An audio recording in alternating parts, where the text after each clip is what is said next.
Well, I can't see anything, so I guess we're not doing a review today. Welcome to Autobot Arcade.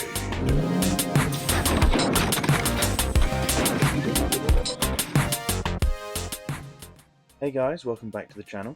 Today we're going to be taking a look at another Marvel Legends figure. This time it's the Fantastic Four First Steps Invisible Woman. But before we do, don't forget to follow us on Instagram and Facebook at Autobot Arcade and Autobot Arcade Reviews. But without further ado, let's get into this review. First off, the packaging. And just like Mr. Fantastic, it's all in blue and white, just like their outfits. And I like how they are all cohesive. They look like a team, even in the box. The only difference here is the name change on the front of the box and the character images on the side and back of the box. And here's the figure out of the box. But before we take a closer look at her, who is the Invisible Woman? The Invisible Woman, real name Sue Storm, is a founding member of the Fantastic Four and first appeared in 1961 in Fantastic Four #1, created by Stan Lee and Jack Kirby. She was the first female superhero published by Marvel during the Silver Age and was referred to as the Invisible Girl in her earlier years. After being exposed to the same cosmic radiation as the other members of Fantastic Four, Sue gained the power of invisibility, as well as being able to produce force fields that she could use to levitate, create shields, and use to crush objects and her enemies. And here she is out of the packaging.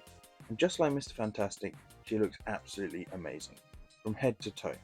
And just holding the figure in my hands and spinning her around, she is detailed all the way around, just like Mr. Fantastic was. But before we take a closer look at the rest of her, let's start by taking a closer look at the head sculpt. I do think it looks really good.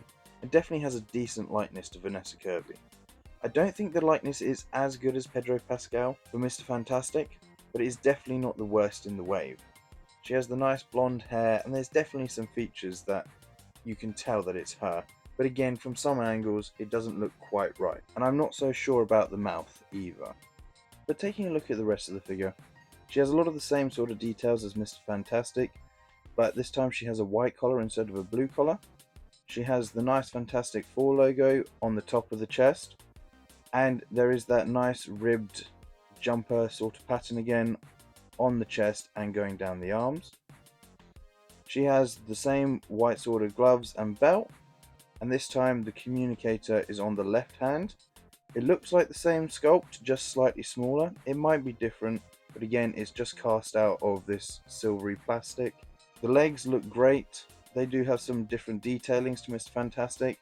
There is some what look like buttons and straps on the legs, and the boots look nice and clean as well. Not quite as big as Mr. Fantastic's, but they do look good.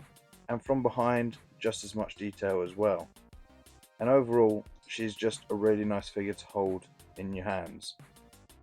And she's definitely going to fit well alongside the rest of the Fantastic Four, in my opinion.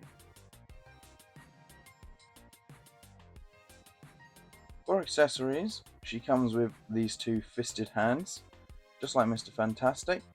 They are just cast out of white plastic with a bit of black paint on the palms. And bringing in the figure, in packaging, she comes with these open hands and this one flayed finger hand with a hole in it. And that is for this accessory.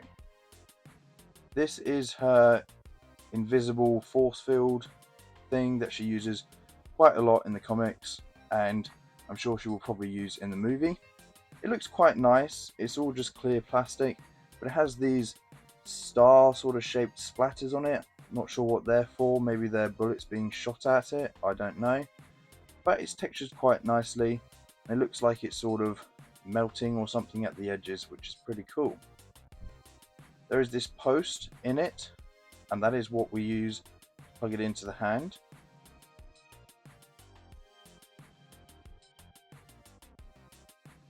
Just like that. And then she's all geared up and ready to take on any of her enemies. And this just looks really nice. This is the sort of iconic look that she has in the comics quite a lot, or on the covers of comics. So it's nice to see her wield this, but it's not something new. The piece is new, but we have seen this sort of effect with all of the Invisible Woman figures that we've had. The head doesn't really move that much due to the hair, so it can't really go anywhere. The shoulders come out this far and swivel at the top of the arm. You can go back and forwards. There's a double jointed elbow, which is always nice to see on female characters, and a hinge at the wrist. There is an upper diaphragm cut, as well as some waist articulation. The legs can kick out this far, that far forward, but only that far back. There is a thigh swivel and a double jointed knee.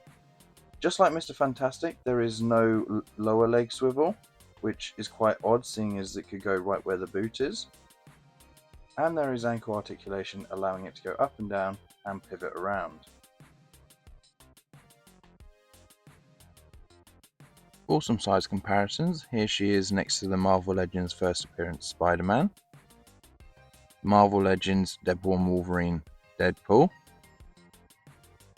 Marvel Legends Secret Empire Captain America, Marvel Legends Captain America Brave New World Sam Wilson Captain America, Star Wars Black Series Shaq-T, the Transformers Rise of the Beast Bumblebee,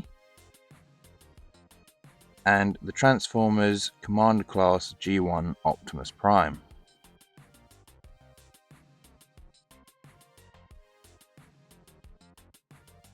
And that wraps up our review of the Marvel Legends Fantastic Four First Steps Invisible Woman. And overall, I think she's a pretty nice figure. I don't think she's quite as good as the Mr. Fantastic figure, but if you're getting him, then you got to get her to go with him as well. And before she quickly disappears off the screen, if you like the video, why not hit that like button and subscribe for more action figure reviews?